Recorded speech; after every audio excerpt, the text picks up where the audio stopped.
أعوذ بالله من الشيطان الرجيم.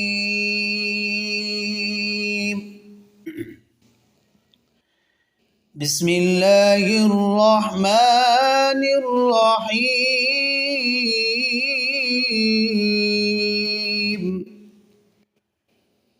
وَلَقَدْ أَرْسَلْنَا نُوحًا إِلَى قَوْمِهِ إِنِّي لَكُمْ نَذِيرٌ مُبِينٌ۔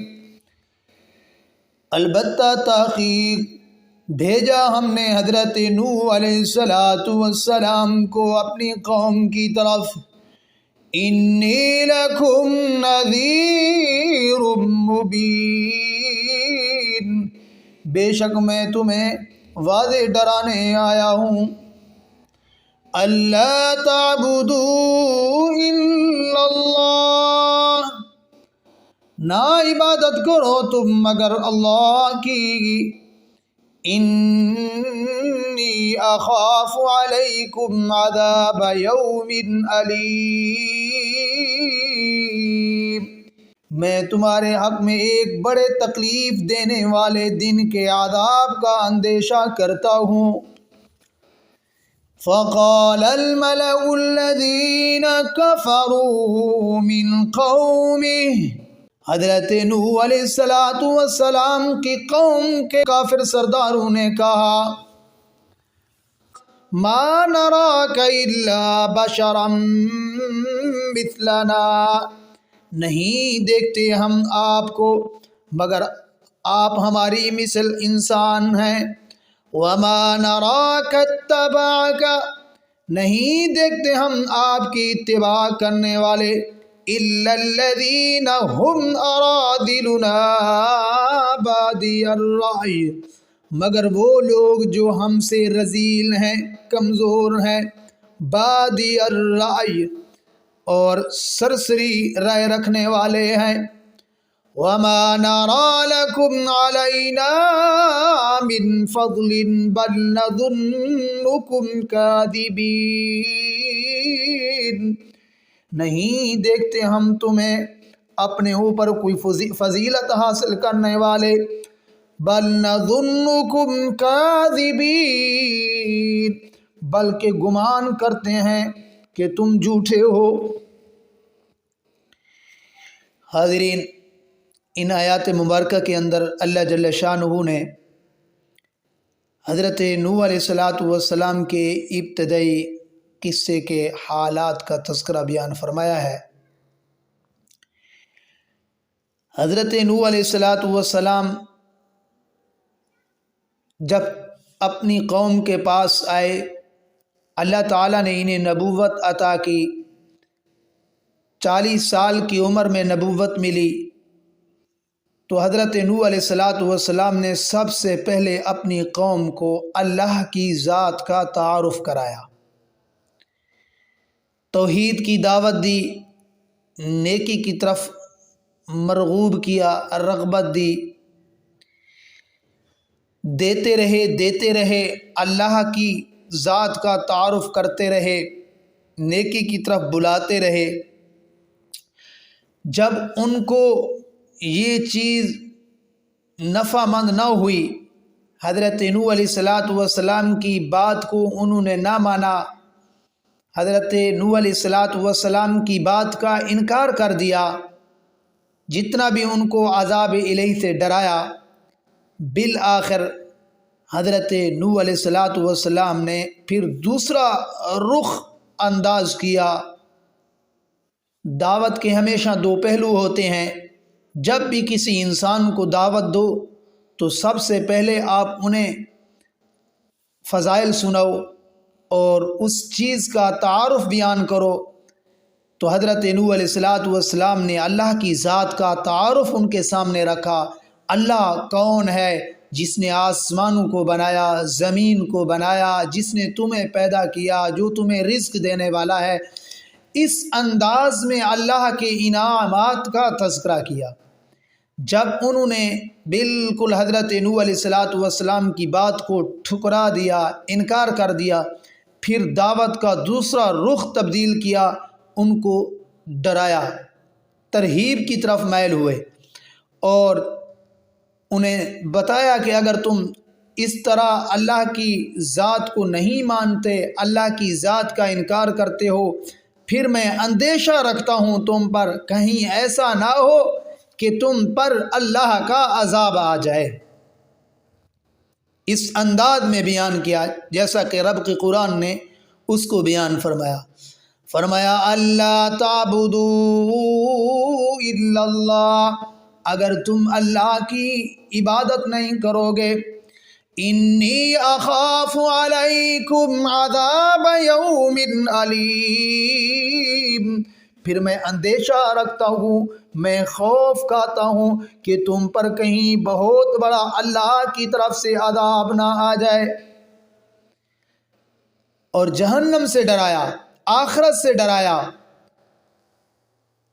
حضرت نوح علیہ السلام کو جب نبوت ملی تو 40 سال کی عمر میں ملی، 950 برس حضرت نوح علیہ السلام اپنی قوم کو نصیحت کرتے رہے۔ اس کے بعد پھر اللہ کی طرف سے جب ان کو عذاب کا ڈرایا، عذاب کا بتلایا، تو پھر اللہ کی جانب سے ان پر طوفان کا عذاب آیا، پانی کا عذاب آیا۔ حضرت نوح علیہ السلام کی قوم نے حضرت نوح علیہ السلام کی بات کو نہ مانا۔ نہ ماننے کی 3 وجوہات تھی۔ پہلی وجہ کہ جب حضرت نوح علیہ السلام نے ان کو دعوت دی تو ان کافر سرداروں نے یہ بات کی، قوم کے سرداروں نے 3 وجوہات بیان کی حضرت نوح علیہ السلام کے سامنے۔ پہلی وجہ یہ تھی کہ ہم کیسے ایمان لے آئیں۔ انہوں نے پہلا اعتراض یہ کیا، فرمایا ما نراک الا بشرا مثلنا، اے اللہ کے بندے، ہم تو دیکھتے ہیں آپ جو ہمیں دعوت دیتے ہیں، آپ تو ہماری طرح انسان ہیں۔ اگر آپ اللہ کے رسول ہوتے، آپ کو ایک فضیلت ہم پر حاصل ہوتی، آپ ہم جیسے نہ ہوتے، آپ کوئی غیبی فرشتہ ہوتے، کوئی غیبی مخلوق ہوتے، آپ ہمارے برابر کے نہ ہوتے، ہم میں سے نہ ہوتے، آپ کو کوئی خاص برتری حاصل ہوتی، کوئی خاص بڑائی حاصل ہوتی، آپ دولت مند ہوتے، آپ جاہ والے یعنی بڑی مرتبے اور حکومت والے ہوتے، آپ بڑے عہدے والے ہوتے، آپ کے پاس مال و دولت ہوتا، آپ کے پاس نوکر چوکر ہوتے، اس طرح کی چیزیں ہوتی تو پھر ہم مان لیتے کہ آپ واقعی اللہ کے سچے پیغمبر ہیں۔ پہلی بات انہوں نے یہی کی، ما نراک الا بشرا مثلنا، ہم دیکھتے ہیں کہ آپ ہماری طرح انسان ہیں۔ یہ پہلا اعتراض تھا ان کا۔ اور دوسری وجہ ایمان نہ لانے کی قوم کے کافر سرداروں نے یہ کی، فرمایا وَمَا نَرَاكَ اتَّبَعَكَ إِلَّا الَّذِينَ هُمْ أَرَاذِلُنَا بَادِيَ الرَّأْيِ، آپ کے جو ماننے والے ہیں وہ کوئی سردار لوگ نہیں ہیں، آپ کے ساتھ جو اتباع کرنے والے ہیں وہ تو غریب تر غریب انسان ہیں، کمزور افراد والے ہیں، کمزور افراد والے، مفلس افراد والے، وہ آپ کے ساتھ بیٹھتے ہیں جن کی کوئی حیثیت نہیں ہے۔ ہم کیسے آپ کے ساتھ بیٹھیں؟ ہمیں تو ان کے ساتھ بیٹھنا اچھا نہیں لگتا، ہم تو قوم کے سردار لوگ ہیں، یہ تو جو آپ کے ساتھ بیٹھتے ہیں، آپ کی بات کو سنتے ہیں، یہ تو بالکل رذیل انسان ہیں، ادنا انسان ہیں، غریب انسان ہے، مفلس انسان ہے۔ آپ کے ساتھ اگر ہوتے سردار لوگ ہوتے، آپ کی بات کو ماننے والے اور بڑی قوم کے لوگ ہوتے تو پھر ہم مانتے کہ واقعی آپ اللہ کے سچے پیغمبر ہیں۔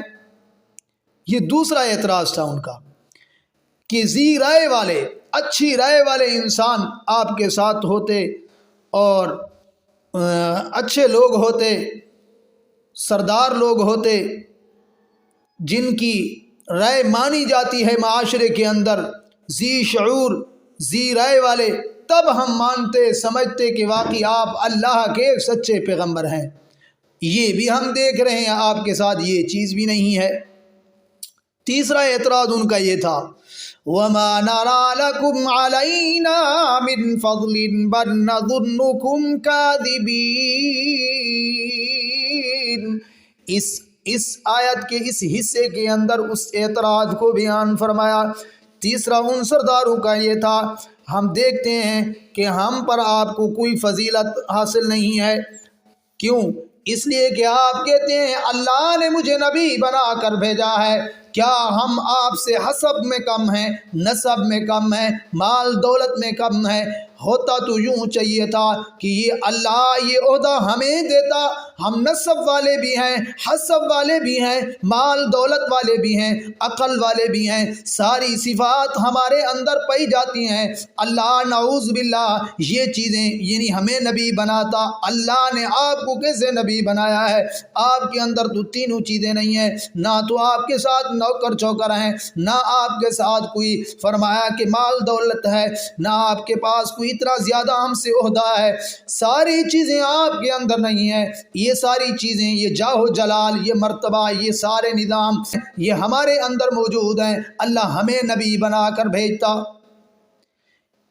یہی بات عرب کے مشرکین جاہلانہ اللہ کے پاک پیغمبر صلی اللہ علیہ وسلم کے سامنے کرتے تھے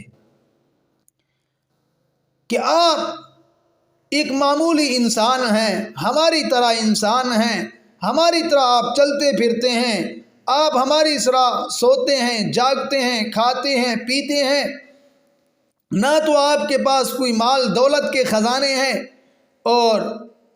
اور اگر آپ کو کوئی ماننے والے ہیں تو غریب تر کمزور غلام ہیں، کوئی سردار لوگ ہیں نہیں، تو کیسے ہم آپ کو جو ہے اللہ کا سچا پیغمبر مانیں؟ ان جاہلانہ عرب کے مشرکین نے بھی یہی باتیں کی تھی اللہ کے پاک پیغمبر صلی اللہ علیہ وسلم کو۔ حتیٰ کہ آپ یاد رکھیے کہ جتنے بھی انبیاء اللہ نے دنیا کے اندر مبعوث فرمائے، انبیاء پر سب سے پہلے ایمان لانے والے غرباء لوگ ہیں، فقراء لوگ ہیں، دین کی مدد کرنے والے غریب لوگ ہیں، فقیر لوگ ہیں، سردار نہیں ہیں۔ شاہ روم کا مشہور واقعہ ہے، ہرقل، شاہ روم کے بادشاہ کا نام ہرقل ہے۔ اللہ کے پاک پیغمبر صلی اللہ علیہ وسلم کا جب صحابہ اس کے پاس خط لے کر پہنچے، دعوت لے کر پہنچے، تو اس ہرقل نے یہی اعتراضات کیے، صحابہ کے سامنے یہی اعتراضات کی، یہی باتیں پیش کی۔ آپ یہ بتائیں کہ عرب کے جتنے بھی لوگ ہیں، سردار لوگ، کیا وہ اللہ کے پاک پیغمبر صلی اللہ علیہ وسلم کی بات کو مانتے ہیں، ان کی دعوت کو قبول کرتے ہیں، ان کے درس میں بیٹھتے ہیں؟ صحابہ نے فرمایا نہیں، اللہ کے پاک پیغمبر صلی اللہ علیہ وسلم کی بات کو ماننے والے عرب کے کمزور لوگ ہیں۔ تو وہاں پر ہرقل نے تسلیم کر لیا، اقرار کر لیا کہ یہ علامت تو سچے پیغمبر کی ہے، سچے نبی ہونے کی یہ علامت ہے کہ اسے اگر کمزور لوگ اس کی بات کو مان رہے ہیں، اس کی دعوت کو سن رہے ہیں، کیونکہ جتنے بھی انبیاء علیہ الصلوۃ والسلام آئے ان کی اتباع کرنے والے غریب لوگ ہوتے ہیں۔ حاضرین، یہ حضرت نوح علیہ الصلوۃ والسلام کے واقعے کی ابتدائی حالات اور پس منظر تھا جو میں نے آپ کے سامنے رکھا۔ انشاءاللہ تفصیلی آگے حضرت نوح علیہ الصلوۃ والسلام کا واقعہ آ رہا ہے، قرآن شریف کی نظر میں آپ کے سامنے رکھوں گا۔ تب تک میں آپ سے اجازت چاہتا ہوں۔ اللہ تعالیٰ سے دعا ہے اللہ تعالیٰ مجھے بھی آپ حضرات کو بھی صحیح معنی قرآن پاک پر عمل کرنے والا، قرآن کو سمجھنے اور سمجھانے والا اور اس پر عمل کرنے والا بنائے، اور اللہ کے پاک پیغمبر صلی اللہ علیہ وسلم کی تعلیمات پر ہمیں عمل کرنے کی توفیق نصیب فرمائے، پیارے پیغمبر صلی اللہ علیہ وسلم کی سچی اطاعت نصیب فرمائے، اور اللہ پاک ہمارے دلوں کو باطل چیزوں سے محفوظ فرمائے، اور مال و دولت کے فتنے سے اللہ ہمیں محفوظ فرمائے، پیارے پیغمبر صلی اللہ علیہ وسلم کا سچا عشق اور سچی محبت نصیب کے لیے مفتی عبداللطیف کے آفیشیل چینل کو سبسکرائب کریں۔ شکریہ۔